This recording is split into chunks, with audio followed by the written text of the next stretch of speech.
Hey guys, welcome back to today's video. Today I got just a few miscellaneous mods as we wrap up October because some are really great and some you might have just missed that just came out in October. If you guys end up liking this video, make sure to hit that like button down below and subscribe to the channel because we're getting super close to 20,000. And also if you enjoy free mods on Nexus, don't forget to endorse mod authors so we can keep mods free. But without further ado, let's dive right in. This new mod overhauling dragons, just called Dragon Special Edition by Fourth Unknown. This just came out and I know that because it touches dragons, it's going to hit the top of the trending page, but it must be shown here also. This mod almost overhauls every dragon in Vanilla Skyrim, but a few were left out on purpose by Fourth Unknown, due to them having their reasons like having a life unlike me. But the main name dragon, such as Alduin, has been overhauled with this mod, while still keeping each of their unique colors, and what truly made them unique in Skyrim has also been brought into this mod. This mod was months in the making, and the finished product is absolutely stunning, so it goes to show what Fourth Unknown can do if they take their time. I can't wait for someone to make a 16K upscale textures of this, for whatever reason people use that. I usually use Majestic Dragons, which is an add-on mod for dragons that makes them massive. But this is the normal portions that you would get when you first install Dragons SE.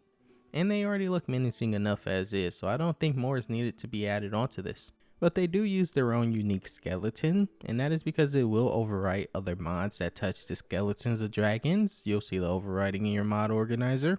But you can overwrite with this or let the other mod win. You'll just have stretched textures because they were made for a vanilla size of dragon. I do have a question though. Let me know down in the comments if this is going to be your new dragon replacer over the Game of Thrones ones. I really like both, so I'm curious. This mod overhauling circlets of Skyrim is called JS Vanilla Circlets SE. This takes 99% of circlets in Skyrim and makes them 10 times better by giving them a more sleek look while making the gems embedded in them beautiful. And these new circlets will actually refract and react to the lighting of your Skyrim. JS does have another mod similar to this, but that one was intended to be a standalone, and someone made an add-on that turned it into a replacer, while this one is meant to be a full-on replacer. This is definitely a must-have for how simple it is.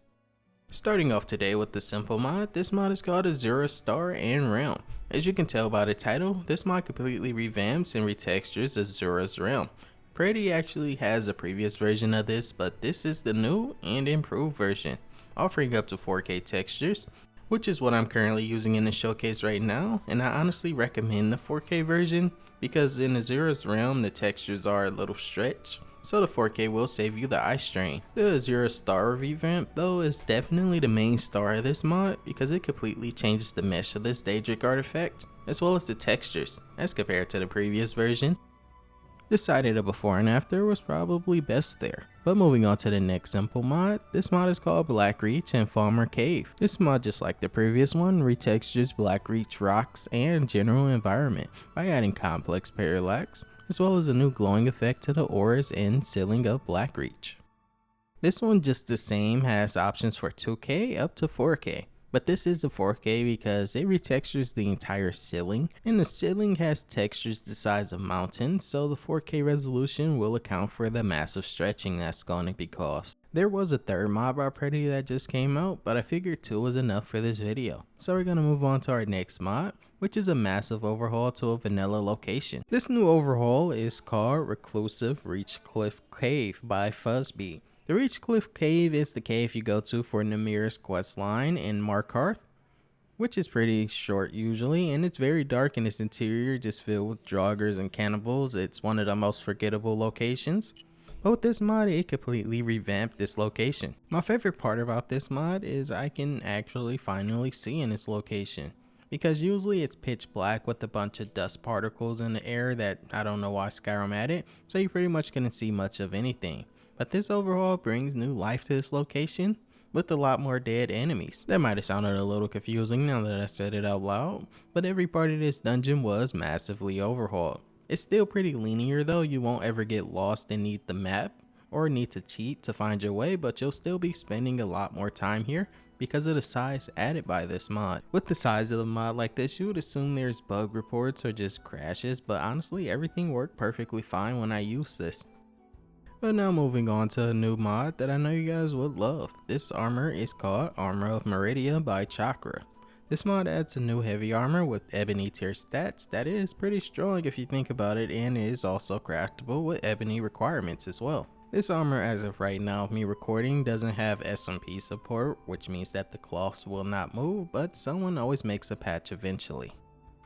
This mod also comes with two variants. One is the render version, which is the light version, and then there's the dark version, the Malkaran version. And you can see that this version is the evil version because the eyes are glowing red. It doesn't come with the two variants under one install, it's under the main version, so you'll either need to use either or because they both have the same ESP when you install the mod. So unless you rename the ESP, you legally cannot have both of these in your game at the same time. Honestly, I'm not sure why I said legally, but moving on to a new weapon mod called Silverguard. Coming with the silver greatsword that comes with 4K textures, and it is absolutely beautiful. But this sword is more than just being a sword and a weapon. It has its own mini quest that I won't spoil in any way, as well as custom spells and enchantments. This greatsword was made for fighting the undead. Not only will you get new spells to help you with the fight when you finish the questline, it's sort of like an AoE attack that just comes separate from the sword. So if enemies get close, they will take damage, but it will also increase damage done to them as well. But the sword has an auto effect enchantment. Upon hitting any type of creature that is undead or considered Daedra, the sword will gain a silver glow that will burn undead or Daedra on contact, dealing massive damage on top of the sword's own damage.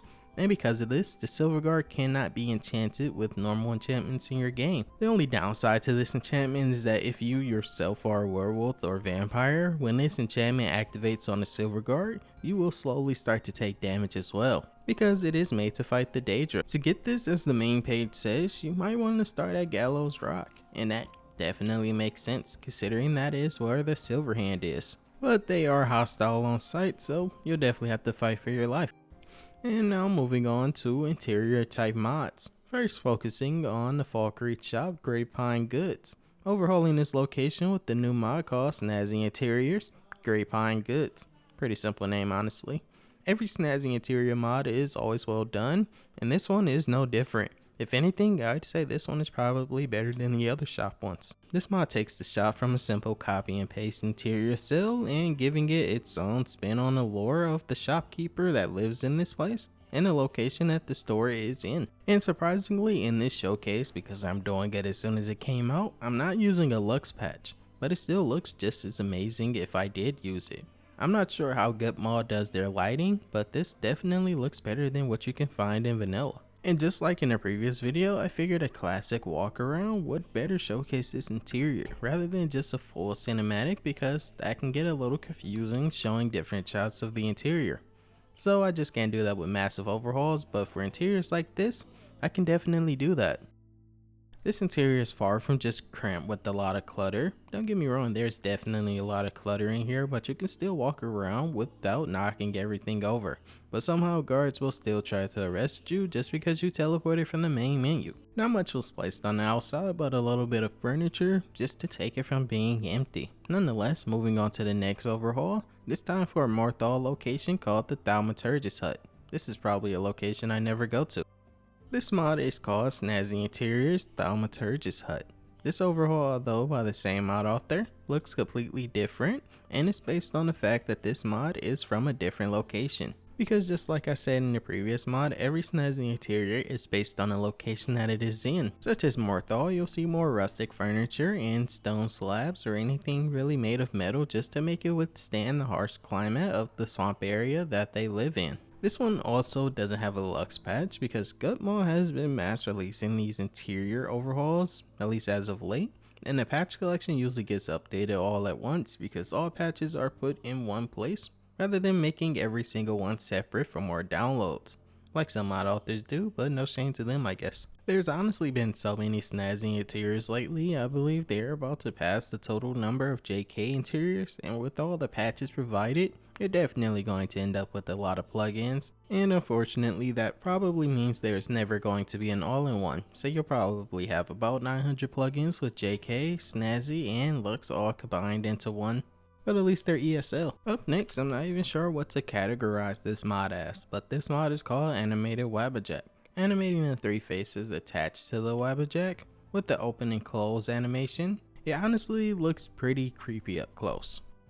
But this one also retextures the staff with up to 4K textures, which is what I'm currently using for the showcase. Besides the textures though, particle lighting was also added to it, so it will glow in the dark, and each face on the Wabbajack has its own custom textures and lighting color, but you'll mainly see red because that's generally the color facing the wall. This mod is purely cosmetic, it doesn't change anything about the staff's mechanics, so it should work with pretty much any artifact overhaul, like Artificer if you're using that like me. Up next, a new mod for Whiterun, well, a house in Whiterun, Carlotta's home. This mod is called Tim's Carlotta's house. Honestly, I don't think I've ever been in Carlotta's home, at least while I've been on PC. I never really had a reason to, but after entering, it was just another copy of every interior in Whiterun. But at least this mod changes that. The cooking pot was moved, so now their downstairs has a walkway for the entrance where you can place your belongings as you walk in, as well as a dining room with the most furniture, food and ingredients placed on shelves for a family of 2, and a storage closet for everything else. While the upstairs was made to look a little similar to Bree's home, with Carlotta's daughter having her own room with bed and toys for her to play with. I do wonder why there's no mod to make the kids actually use the toys or dolls, animations for it at least. But the main room was overhauled as well, and that one is of course for Carlotta. The shots may have made it seem like this is a massive overhaul, but honestly it really isn't. Tim changed the cell a lot, so you won't be able to teleport from the main menu unless they edit the mod so that you can, or you'll just end up falling through the floor. But this interior is still pretty small and cozy, but big enough for you to walk through comfortably and find things if you prefer to play in third person. And that was it for today guys. Like I said, some pretty good miscellaneous mods you probably missed in a pretty short video. But if you ended up enjoying the video, make sure you hit that like button down below, and I hope you all have a great rest of your day. Peace and love guys.